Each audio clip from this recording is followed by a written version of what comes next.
PM Modi के परिवारवाद के आरोपों पर कपिल सिब्बल ने पलटवार किया है। और देखिए ये कितना महत्वपूर्ण है। कपिल सिब्बल एक तरफ विपक्षी एकता के लिए प्रयासरत हैं, दूसरी तरफ वो बड़े मुद्दे जो अभी तक प्रधानमंत्री मोदी और बीजेपी की तरफ से कांग्रेस के खिलाफ और राहुल गांधी के खिलाफ उठाए जाते रहे हैं, उन पर लगातार बीजेपी पर पलटवार कर रहे हैं। कांग्रेस के पूर्व अध्यक्ष राहुल गांधी की संसद सदस्यता रद्द होने के बाद कपिल सिब्बल लगातार मोदी सरकार पर हमलावर हैं। वो पीएम मोदी के बयान पर भी जमकर पलटवार कर रहे हैं। इस बीच कपिल सिब्बल ने एक बार फिर से बीजेपी की आलोचना की है और प्रधानमंत्री नरेंद्र मोदी को निशाने पर लिया है। दरअसल प्रधानमंत्री मोदी ने शनिवार को तेलंगाना में एक जनसभा के दौरान परिवारवाद पर निशाना साधा था। परिवारवाद वैसे भी बीजेपी के लिए एक बड़ी रणनीति रहा है। आपने देखा वंशवाद की राजनीति को लेकर पहले भी बीजेपी स्पष्ट कर चुकी है अपने कार्यकर्ता सम्मेलनों में कि ये उनका सबसे बड़ा मुद्दा रहने वाला है। वो इस भ्रष्टाचार, वंशवाद का मुद्दा, इन मुद्दों को लगातार उठाती रही है। बीजेपी की ताकत बढ़ने में भी ये मुद्दे मददगार रहे हैं, इस बात से इनकार नहीं की जा सकती है। लेकिन इस पर कपिल सिब्बल ने आरोप लगाया कि भाजपा सुविधा की राजनीति करती है। कपिल सिब्बल ने भाजपा पर परिवारवाद की राजनीति को बढ़ावा देने का आरोप भी लगा दिया। ये वो आरोप है जो अभी तक बीजेपी कांग्रेस पर लगाती रही है। आइए हम आपको सबसे पहले बताते हैं कि पीएम मोदी ने क्या बयान दिया था जिस पर कपिल सिब्बल ने पलटवार किया है। पीएम मोदी ने परिवारवाद पर केसीआर को घेरा था और हालांकि ये तेलंगाना की राजनीति के लिहाज से बहुत महत्वपूर्ण है। दरअसल प्रधानमंत्री मोदी ने शनिवार को तेलंगाना दौरे पर हैदराबाद पहुंचकर कुछ कहा था जो चर्चा का विषय बना। उन्होंने सिकंदराबाद तिरुपति वंदे भारत एक्सप्रेस ट्रेन को हरी झंडी दिखाई। इस दौरान लोगों को संबोधित करते हुए पीएम मोदी ने तेलंगाना के मुख्यमंत्री केसीआर यानी के चंद्रशेखर राव पर निशाना साधा। उन्होंने कहा कि केंद्र के ज्यादातर प्रोजेक्ट में राज्य सरकार सहयोग नहीं कर रही है और इससे तेलंगाना के लोगों को नुकसान हो रहा है। प्रधानमंत्री ने कहा था कि परिवारवाद, भाई भतीजावाद भ्रष्टाचार को पोषित करते हैं। पीएम ने कहा था कि परिवारवाद को बढ़ावा देने वाले लोगों को देश से कुछ लेना देना नहीं है। ये लोग सिर्फ अपने कुनबे को फलता फूलता देखते हैं।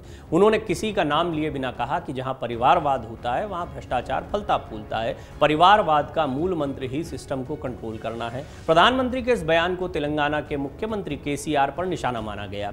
आपको बता दें केसीआर के बेटे और बेटी भी सक्रिय राजनीति में है। पीएम मोदी के बयान पर अब कपिल सिब्बल ने क्या आरोप लगाए हैं वो भी आपको बता देते हैं। कपिल सिब्बल ने ट्वीट किया। वो लगातार तमाम राजनीतिक मुद्दों पर रोज सवेरे एक ट्वीट करते ही करते हैं और कपिल सिब्बल आजकल खासे एक्टिव दिखाई दे रहे हैं। उनकी बातों को हाथों हाथ लिया जा रहा है और एक तरीके से वो विपक्ष की आवाज़ बनकर उभरे हैं। कपिल सिब्बल ने अपने ट्वीट में लिखा, प्रधानमंत्री ने केसीआर पर तंज कसा है और कहा कि भ्रष्टाचार और परिवारवाद साथ साथ चलते हैं।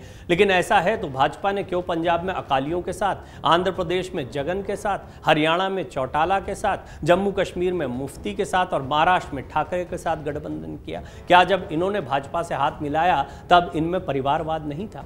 दरअसल ये तमाम राजनीतिक दल वो हैं जिनमें पिता की विरासत जो है वो पुत्र को मिली है या पुत्री को मिली है, इस तरह की स्थिति दिखाई पड़ती है। तो कपिल सिब्बल ये बता रहे हैं कि बीजेपी बेशक वंशवाद की राजनीति पर प्रहार करती है, लेकिन जिनका सहयोग लेती है, जिनके साथ में है, वहाँ परिवारवाद की ही राजनीति देखने को मिलती है।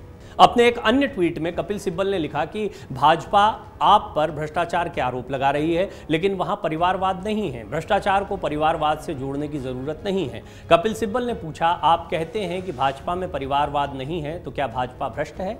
वहीं इससे पहले कपिल सिब्बल ने प्रधानमंत्री नरेंद्र मोदी के सामाजिक न्याय के प्रति भाजपा की प्रतिबद्धता वाली टिप्पणी पर पलटवार किया था। उन्होंने कहा कि इस सरकार में अमीर और अमीर होता जाता है और गरीब और गरीब। दरअसल भारतीय जनता पार्टी के 44वें स्थापना दिवस समारोह को संबोधित करते हुए पीएम मोदी ने गुरुवार को मुफ्त राशन योजना, स्वास्थ्य बीमा और अन्य कल्याणकारी योजनाओं का हवाला दिया। उन्होंने कहा था कि सामाजिक न्याय भाजपा के लिए विश्वास का एक लेख है, जबकि अन्य दलों ने हितों को आगे बढ़ाने के लिए तख्ती का इस्तेमाल किया। बीजेपी कार्यकर्ताओं को संबोधित करते हुए पीएम मोदी ने कहा, बीजेपी सामाजिक न्याय को जीती है, अक्षरशः उसका पालन करती है। 80 करोड़ लोगों को मुफ्त राशन मिलना सामाजिक न्याय का प्रतिबिंब है। मुफ्त इलाज की सुविधा बिना भेदभाव के 5 से 50 करोड़ गरीब लोगों को मिलना सामाजिक न्याय का प्रदर्शन है। अपने संबोधन में पीएम मोदी ने कथित वंशवादी राजनीति को लेकर भी कांग्रेस पर निशाना साधते हुए कहा था कि आज बीजेपी देश में एक नई राजनीतिक संस्कृति का निर्माण कर रही है और क्षेत्रवाद भाजपा की राजनीतिक संस्कृति हर देशवासी को साथ लेकर चलने की है। पीएम ने कहा कि विपक्ष हमारे काम से इतना हताश है कि खुलेआम मेरी कब्र खोदने की धमकी दे रहे हैं। वो हमारे खिलाफ साजिश कर रहे हैं, लेकिन उन्हें यह नहीं पता कि गरीब, वंचित, दलित और आदिवासी हमारे सुरक्षा कवच हैं। पीएम मोदी के इस बयान पर भी कपिल सिब्बल ने पलटवार किया था। किस तरीके से? उन्होंने अपने ट्वीट में कहा कि पीएम ने कहा बीजेपी सामाजिक न्याय के लिए जीती है और अक्षरशः इसका पालन करती है। इसके बाद सिब्बल ने बीजेपी सरकार से जुड़े कुछ तथ्यों को सामने रखते हुए अपने ट्वीट में लिखा, फैक्ट 1। उन्होंने कुछ फैक्ट्स रखे। 2012 से 2021 से तक देश की 40% सृजित संपत्ति केवल 1% आबादी के पास गई है। फैक्ट 2, 2022 में अदानी की संपत्ति में 46% की वृद्धि हुई है। फैक्ट 3, जीएसटी का 64% नीचे के 50% से आया, जबकि 4% शीर्ष 10% लोगों से आया। यानी इसका बोझ किस पर पड़ा, इससे किस पर प्रहार हुआ? सिब्बल ने दावा करते हुए अपने ट्वीट में आगे लिखा, अमीर और अमीर होते जा रहे हैं, गरीब और गरीब होते जा रहे हैं। वहीं कपिल सिब्बल ने बीते दिनों दावा करते हुए कहा था कि यूपीए शासन के दौरान भ्रष्टाचारियों को ज्यादा सजा मिली थी और उन्होंने पीएम से पूछा था कि भ्रष्टाचार करने वालों का संरक्षण कौन कर रहा है। आपको बता दें, कपिल सिब्बल की यह टिप्पणी तब आई थी जब प्रधानमंत्री नरेंद्र मोदी ने सीबीआई से कहा था कि कोई भी भ्रष्टाचारी बचना नहीं चाहिए। बहरहाल वंशवाद की राजनीति पर टिप्पणी बहुत महत्वपूर्ण है, जिसको लेकर ये रिपोर्ट मैंने आपके सामने रखी। कपिल सिब्बल ने वंशवाद पर जो बात कही है वो दरअसल अभी तक कांग्रेस पर सबसे बड़े आरोप के तौर पर देखा गया। इस नैरेटिव को सेट किया गया कि कांग्रेस में वंशवाद की राजनीति है। कांग्रेस सत्ता के केंद्र में थी, सबसे शक्तिशाली पार्टी थी। ये दांव काम भी कर गया। दरअसल राहुल गांधी की राजनीति को वंशवाद की राजनीति से जोड़ा गया।